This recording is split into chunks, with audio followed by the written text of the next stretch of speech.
புதுச்சேரியில் R15 Apache போன்ற பைக்குகளை குறிவைத்து திருடி வந்ததாக PAO ஒருவரின் மகனை CCTV காட்சிகளின் அடிப்படையில் போலீசார் கைது செய்தனர். முத்தியால்பேட்டை காவல் நிலையத்திற்கு அடுத்தடுத்து வந்த பைக் திருட்டு புகார்கள் தொடர்பாக அப்பகுதி கேமராக்களை ஆய்வு செய்த போது திருட்டில் ஈடுபட்ட 3 பேரை அடையாளம் கண்டதாக போலீசார் தெரிவித்தனர்.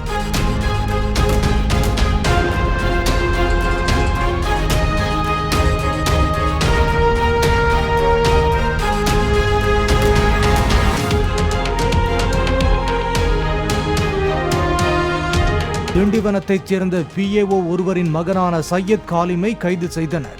மற்றொரு நபரான கார்த்தி வீடு புகுந்து திருடியது தொடர்பாக அண்மையில் கைதாகி சிறையில் இருப்பதாகவும் அர்ஜுனன் என்ற வேலையில்லா பட்டதாரியை தேடி வருவதாகவும் போலீசார் தெரிவித்தனர்.